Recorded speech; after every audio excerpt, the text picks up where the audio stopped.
Next question number 17, calculate working capital turnover ratio. हमें calculate करने बोल रहे working capital turnover ratio based on sales के base पे फाइंड करना है working capital turnover ratio and cost of goods sold. मतलब हमें working capital turnover ratio find करने बोल रहे हैं, एक बार सेल के बेस पे फाइंड करना है और दूसरा कॉस्ट ऑफ गुड्स सोल्ड के बेस पे। From the following information of Z company limited, ये जो इंफॉर्मेशन दी है इस पे से हमें working capital turnover ratio find करना है। पहले सेल्स के बेस पे फाइंड करेंगे, फिर कॉस्ट ऑफ गुड्स सोल्ड के बेस पे फाइंड करेंगे। कैसे करना है, क्या फॉर्मूला है, वो अभी हम देख लेते हैं। Question number 17, working capital turnover find करना है। वर्किंग कैपिटल टर्नओवर रेशियो किसके बेस पे, तो पहले फाइंड करेंगे सेल्स के बेस पे, बेस्ड ऑन सेल्स के बेस पे फाइंड करना है वर्किंग कैपिटल टर्नओवर, तो उसका फॉर्मूला अलग है। कॉस्ट ऑफ गुड्स सोल्ड के बेस पे अगर वर्किंग कैपिटल टर्नओवर फाइंड करना है तो उसका फॉर्मूला अलग है। तो अभी हम लोग क्या फाइंड कर रहे हैं, working capital turnover ratio find कर रहे हैं, सेल्स के बेस पे फाइंड कर रहे हैं। ओके, तो इसका फॉर्मूला क्या होगा हमारा,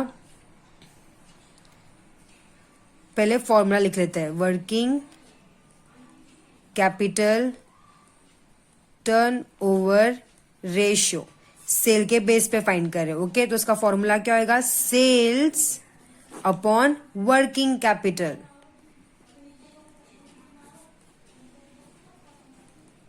क्लियर हुआ, सेल्स अपॉन वर्किंग कैपिटल, क्योंकि हम सेल्स के बेस पे फाइंड कर रहे हैं। तो अभी हमारी क्वेश्चन नंबर 17 की इंफॉर्मेशन देखो, वहां पे सेल्स दिया है,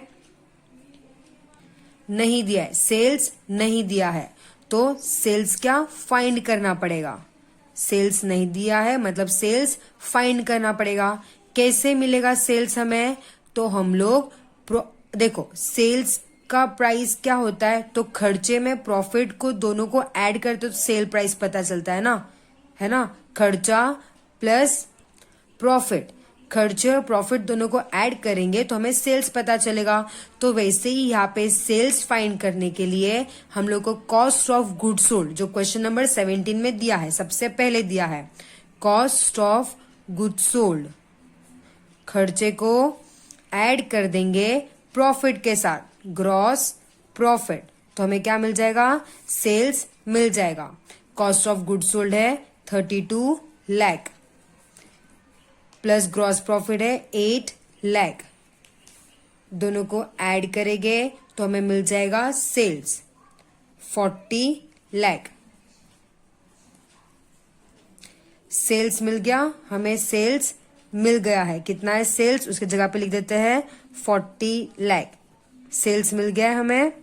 अभी हमें वर्किंग कैपिटल फाइंड करना है, तो वर्किंग कैपिटल का फॉर्मूला क्या है, current assets minus current liability. Current assets में से करंट लायबिलिटी को माइनस करेंगे तो वर्किंग कैपिटल मिल जाएगा। वर्किंग कैपिटल कैसे मिलेगा, तो current assets minus current liabilities. Current assets कितनी दी है क्वेश्चन के अंदर, 5 लाख दिया है करंट असेट्स, और current liability 3 lakh. 5 lakh minus 3 lakh, तो वर्किंग कैपिटल आ गया 2 लाख। वर्किंग कैपिटल आ गया 2 lakh. 4 lakh divide by 2 lakh, answer क्या आएगा, 20 आएगा। क्या आएगा आंसर, 20। यहाँ पे हम लोग को क्या बोल रहे हैं, टर्नओवर पूछ रहे हैं, है ना, वर्किंग कैपिटल टर्नओवर। जब टर्नओवर होता है तो जो भी आंसर आता है उसके बाजू में क्या लिखना है, टाइम्स लिखना है। हम लोग को यहाँ पे working capital turnover ratio find करने बोल रहे हैं। वर्किंग कैपिटल टर्नओवर रेशियो 2 तरीके से फाइंड करना है, एक है सेल्स के बेस पे और दूसरा है कॉस्ट ऑफ गुड्स सोल्ड के बेस पे। तो अभी हम कॉस्ट ऑफ गुड्स सोल्ड नहीं देख रहे, अभी हम सेल्स के बेस पे फाइंड कर रहे हैं, है ना। तो जब working capital turnover ratio sales के बेस पे होता है तो उसका फॉर्मूला होता है सेल्स अपॉन वर्किंग कैपिटल। हमारे क्वेश्चन में हमें सेल्स नहीं दिया था तो हमें सेल्स फाइंड करना था। सेल्स कैसे फाइंड करेंगे? खर्चे को और प्रॉफिट को, एक्सपेंस को और प्रॉफिट को ऐड कर देंगे। मतलब कॉस्ट ऑफ गुड्स सोल्ड को, बेचने का खर्चा और कितना प्रॉफिट लगाया है हमने, वो उनको ऐड कर देंगे तो हमें मिल जाएगा सेल्स। और वर्किंग कैपिटल कैसे मिलेगा? करंट असेट्स में से करंट लायबिलिटी को माइनस कर देंगे तो वर्किंग कैपिटल मिल जाएगा। दोनों मिल गया, अपॉन करेंगे और जो भी आंसर आएगा उसमें टर्नओवर फाइंड कर रहे इसलिए टाइम्स लिखेंगे। क्लियर हो गया? अभी हम लोग working capital turnover ratio find कर रहे कॉस्ट ऑफ गुड्स सोल्ड पे। Okay, question number 17, working capital turnover, working capital turnover किसके बेस पे? Based on cost of goods sold. Working capital turnover find कर रहे कॉस्ट ऑफ गुड्स सोल्ड के base पे। तो जब कॉस्ट ऑफ गुड्स सोल्ड के बेस पे working capital turnover ratio find करना होता है तो फॉर्मूला क्या हो जाता है? Cost of goods sold. किसके बेस पे फाइंड करें? कॉस्ट ऑफ गुड्स सोल्ड ना, तो फॉर्मूला भी हो जाएगा cost of goods sold upon working capital. Clear हुआ? अगर सेल्स के बेस पे होता तो sales upon working capital, cost of goods sold के बेस पे तो cost of goods sold upon working capital. Okay, अभी हमारे क्वेश्चन में देखो हमें कॉस्ट ऑफ गुड्स सोल्ड दिया है, हाँ डायरेक्टली दे दिया है। Cost of goods sold directly दे दिया है, कितना है? 32 लाख है cost of goods sold. Working capital अभी ही हमने फाइंड किया है, current assets minus current liability. Working capital अभी ही जस्ट हमने फाइंड किया है, current assets minus current liability. Current assets है 5 लाख, करंट लायबिलिटी है 3 लाख, तो 5 लाख माइनस 3 लाख 2 लाख आया, 2 लाख आया। इसको डिवाइड करेंगे 32 lakh divide by 2 lakh, answer आएगा 16। टर्नओवर है इसलिए टाइम्स लिखेंगे। क्लियर हुआ? अभी हमने किया है वर्किंग कैपिटल का फॉर्मूला, इसलिए मैंने वापस नहीं लिखा है। वर्किंग कैपिटल कैसे मिलेगा? करंट असेट्स में से करंट लायबिलिटी को माइनस कर देंगे तो 2 लाख आएगा। ओके, कुछ डाउट आता है, कुछ नहीं समझ में आता है तो आप लोगों को पूछना है।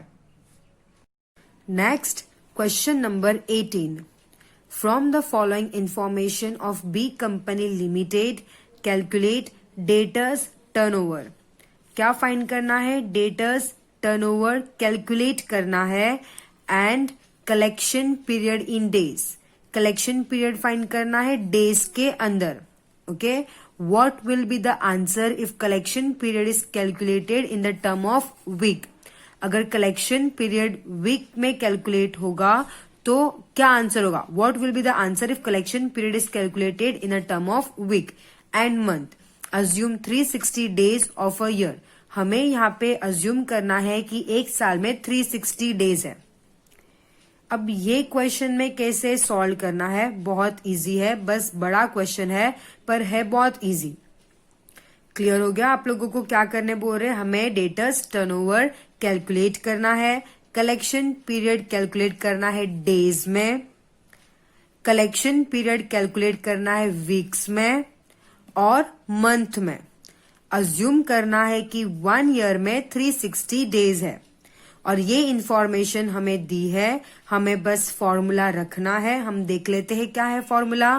फॉर्मूला रखना है और इसको सॉल्व करना है, बहुत इजी है। ओके, चलो स्टार्ट करते हैं। Question number 18, debtors turnover find करना है। डेटर्स टर्न ओवर फाइंड करना है। ओके, डेटर्स टर्नओवर फाइंड करना है तो इसका फॉर्मूला क्या है? Credit sales upon average trade receivable. Average trade receivables. Clear हुआ? डेटर टर्नओवर फाइंड करने का फॉर्मूला है credit sale upon average trade receivable. अभी हम हमारे क्वेश्चन में देखेंगे, हमें क्रेडिट सेल्स दिया है। हाँ, क्रेडिट सेल डायरेक्ट ही दे दिया है। राइट हैंड साइड देखो, क्रेडिट सेल डायरेक्ट ही दे दिया है। ओके, एवरेज ट्रेड रिसीवेबल दिया है, चेक करो। नहीं, एवरेज ट्रेड रिसीवेबल नहीं दिया है, तो हमें एवरेज ट्रेड रिसीवेबल को फाइंड करना होगा। Average trade receivable, average trade receivable कैसे मिलेगा? तो opening debtor plus bill receivable. देखो यहाँ पे स्पेस थोड़ी ज्यादा चाहिए, मैं आपको बोल देती हूँ। Opening debtor plus opening bill receivable को ऐड करना है, फिर plus closing debtors plus closing bill receivable को ऐड करना है, डिवाइड बाय 2। ये फॉर्मूला मैं वापस से कॉल आउट करती हूँ। एवरेज ट्रेड रिसीवेबल कैसे मिलेगा? एवरेज ट्रेड रिसीवेबल कैसे मिलेगा? रिसीवेबल कैसे मिलेगा? तो आपको क्वेश्चन देखो, क्वेश्चन में ओपनिंग डेटर्स दिया है लेफ्ट हैंड साइड, तो ओपनिंग डेटर्स को ऐड करना है, ओपनिंग बिल रिसीवेबल से ऐड करना है, फिर जो भी आंसर आएगा उसको ऐड करना है क्लोजिंग डेटर्स से।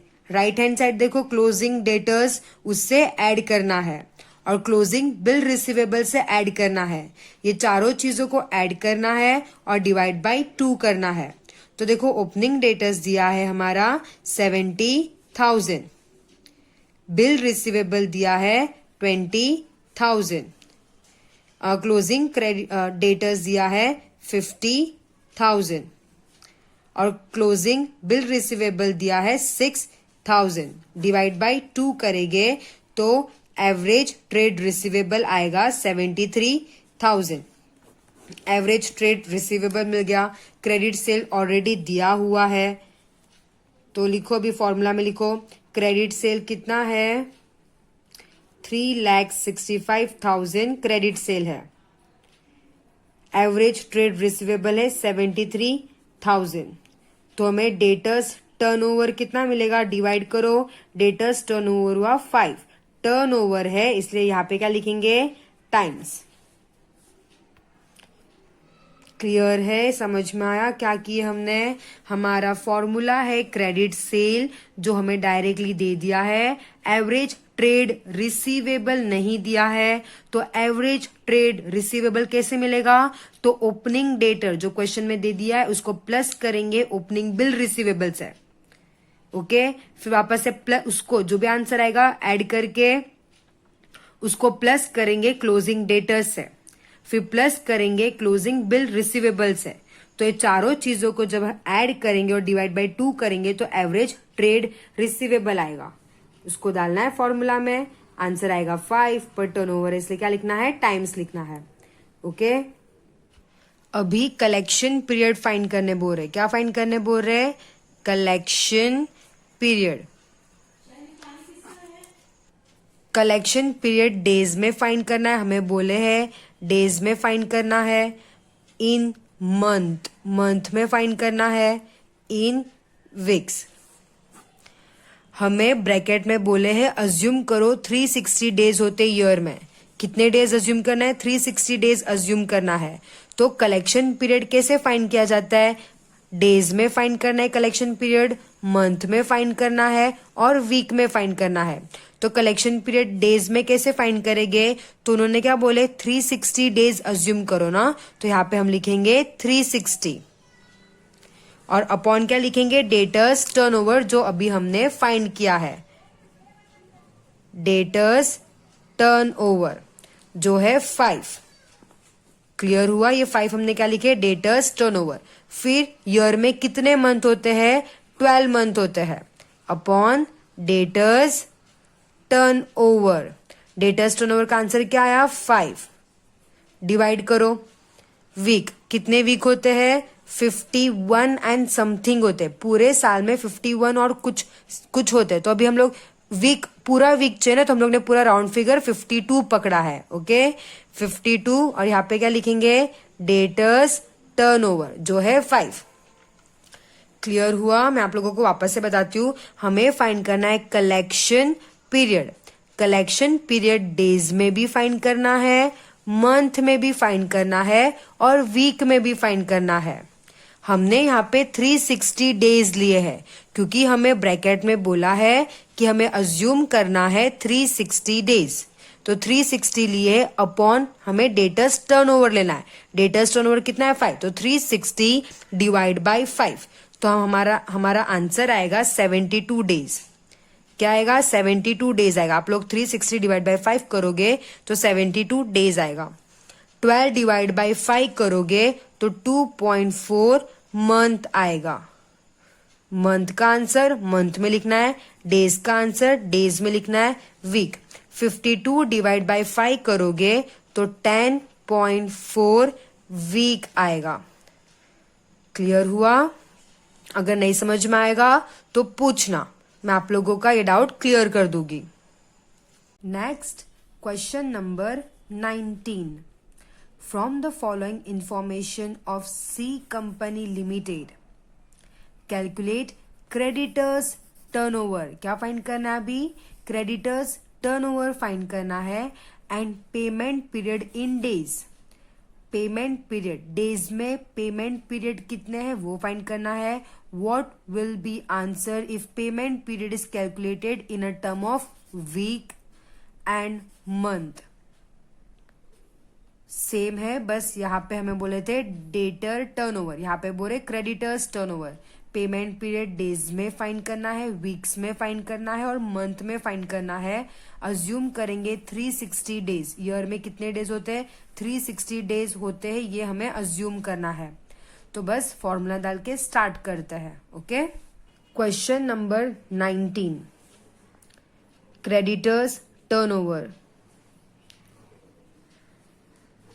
क्रेडिटर्स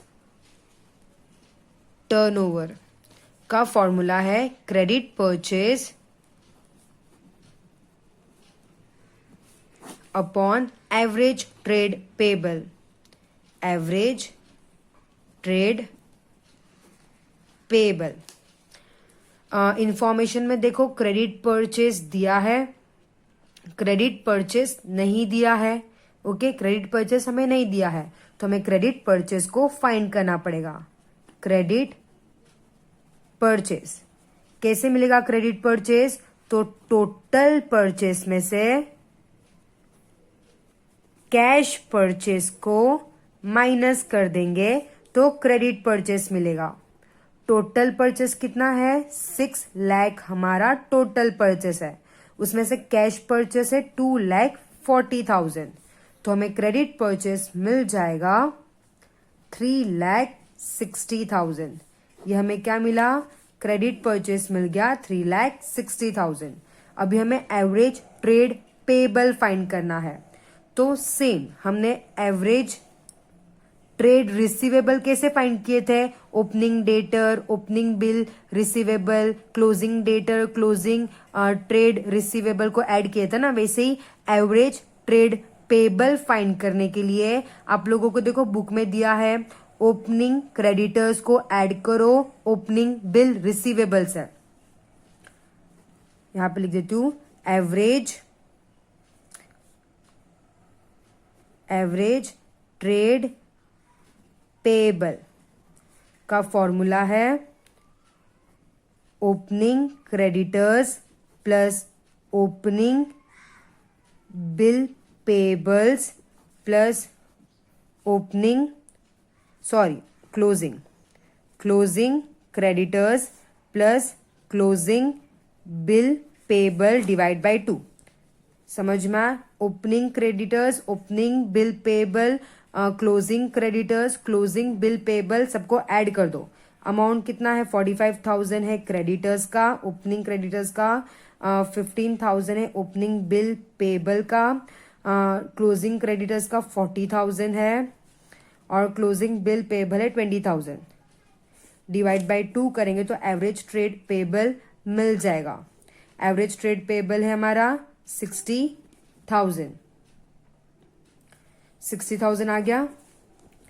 अभी हम लोग ये credit purchase divide by average trade payable आ गया है, उनको क्या करेंगे, डिवाइड करेंगे। क्रेडिट परचेज है 3,60,000 अपॉन एवरेज ट्रेड पेबल है 60,000। आंसर आया 6, पर हम लोग क्या फाइंड कर रहे हैं, टर्नओवर फाइंड कर रहे, क्रेडिटर्स टर्नओवर, तो आंसर लिखेंगे हम लोग टाइम्स में। अभी हमें पेमेंट पीरियड फाइंड करना है। क्या फाइंड करेंगे, payment period. Payment period find करेंगे इन डेज में, इन वीक्स में और इन मंथ में। ओके, तो हमें अज्यूम करने बोल रहे हैं कि 360 डेज है, तो हम लिखेंगे डेज है 360। यहां पे क्या लिखेंगे हम लोग, creditors turnover, creditors turnover. Week कितने हैं, 52 वीक। यहां पे क्या लिखेंगे, क्रेडिटर्स टर्न ओवर। मंथ कितने होते हैं, 12 मंथ। यहां पे क्या लिखेंगे, क्रेडिटर्स टर्न ओवर। अभी 360 और क्रेडिटर्स टर्नओवर कितना आया है, 6 आया है, तो हम यहाँ पे लिखेंगे 6। 52 क्रेडिटर्स टर्नओवर कितना आया है, 6, 12 अपॉन 6। इसको डिवाइड करोगे तो आएगा 60। क्या फाइंड करें, डेज में, तो इसके यहाँ पे लिखेंगे 60 डेज। इसको डिवाइड करोगे तो आएगा 2। क्या फाइंड कर रहे हैं, सॉरी, इसको डिवाइड 52 डिवाइड बाई 6 करोगे तो आएगा 8.67 वीक्स कर रहे हैं, तो इसके बाजू में लिखेंगे वीक्स, 8.67। क्लियर है, 8.52 डिवाइड बाई 6 तो 8.67 और वीक्स लिखना है हमें। ओके, इसके आंसर के बाजू में क्या लिखना है, वीक्स लिखना है। फिर 12 डिवाइड बाई 6 तो आंसर आएगा 2। क्या फाइंड किए, मंथ, तो यहाँ पे लिखना है मंथ। अगर कुछ समझ में नहीं आएगा तो आप लोगों को पूछना है। ओके